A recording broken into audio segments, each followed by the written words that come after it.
there are 10 of them, but they all have different stories. Yeah. So the majority of those factors are internal, or what we'd call micro factors. However, there are 1 or 2 or 3 external factors that cut across. And what, in my opinion, is happening is that the malaise in the economy is starting to affect the companies bottom up.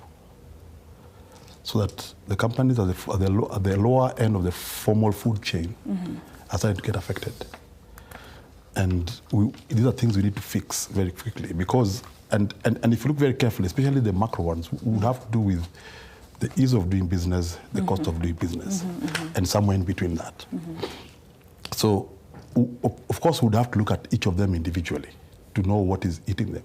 But as a statistic, it is not a very encouraging statistic. In the same NSC, Safaricom has made tons of money. Yes. So as you say, it's really unique. Like you see, like if you talk about the insurance industry, it's normally on the health side of insurance. That's why they're having problems, because they have been unable to control the collusion whereby inflated bills have found their way into claims.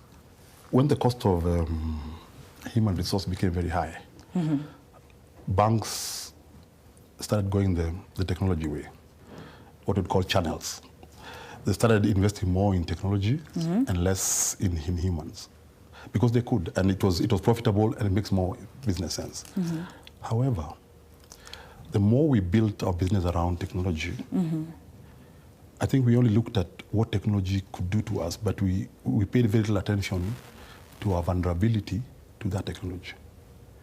And I think, to be honest, I think in terms of cybersecurity, we are still behind the curve. Most institutions still are, in the sense that we have very, very robust IT systems deployed in most of these institutions, state of the art, but not the security that's supposed to go with it.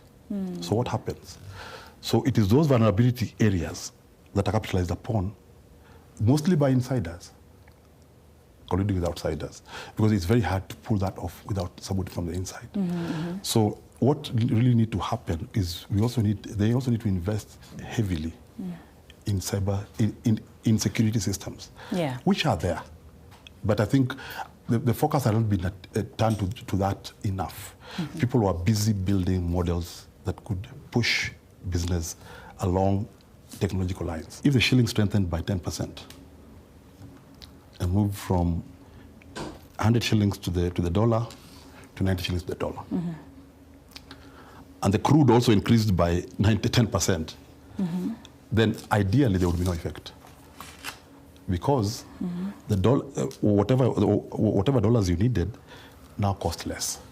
So the price has gone up, but that increase has been more than, or has been compensated by the strengthening of the shilling. So what am I saying? That if you have a strong shilling and the shilling continues to strengthen as the price goes up, then the effect will be felt less. Yes, and see, this will only happen if we increase our exports, because that's where we get our dollars from. We do our tourism better, which we are, and export our tea, our coffee, and we continue getting more remittances from abroad. Those are the main areas where we're getting most of our dollars from. Price is determined by demand and supply. Now, the main player in this oil business is OPEC, Organization of Petroleum Exporting Countries. And they have the power to control supply. So that means they actually can control the price, because if they want the price to go up, they restrict.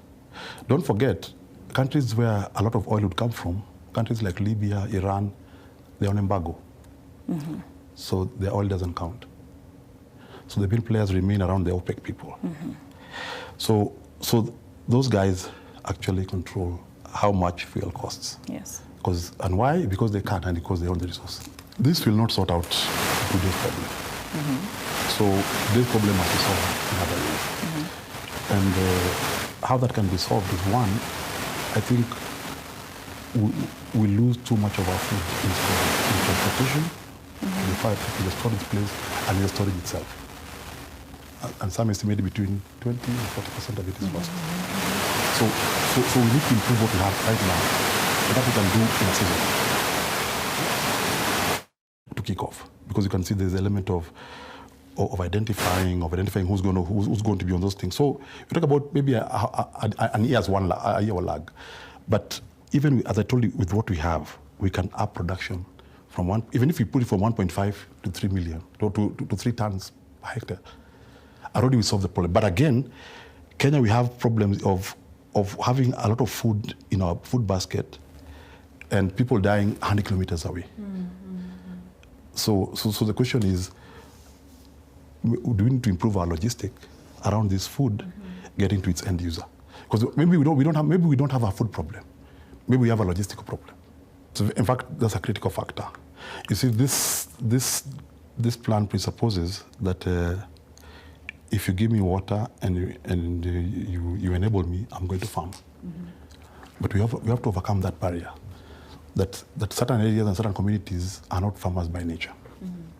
So I want to believe that there has to be a cultural change component in this strategy, because if you don't, what will happen?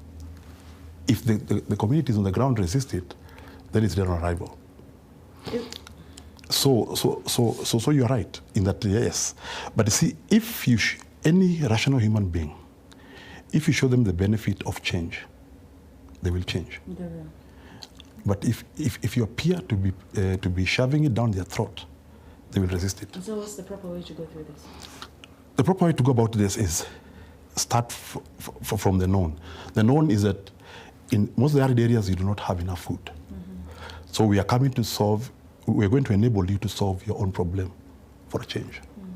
And that will be a good entry point. If this is done properly, the trickling down of economic growth down to the actual economic development will happen, because we'll have more players contributing to national product. Because if I'm a small-scale farmer in a farm and I'm producing something, then I'm part of that production. And when I sell it, I'll feel that. But as we speak, this person who is in this arid area probably is living an unmonetary life. You see, he has no money in his hands. But this, and you see, one of the outcomes is that it wants to increase income for the household. That's one of the outcomes for this thing. So, to me, as I say, on paper, it looks good, and I'm hoping that they can be able to execute it. But my other worry is that it transcends probably 3 electoral periods. So that will be the biggest challenge will be to sustain it. Changing leaders. Yeah, to sustain it through those political changes. That will be the biggest challenge for this, because I think we have the human capacity, the economists, and the technical expertise to execute this. Yeah. No doubt about it. Yeah. We're not short of people to do this. But the governance brings. Yeah. So if the governance of the day, now and then, remains committed to this, I think it's going to happen.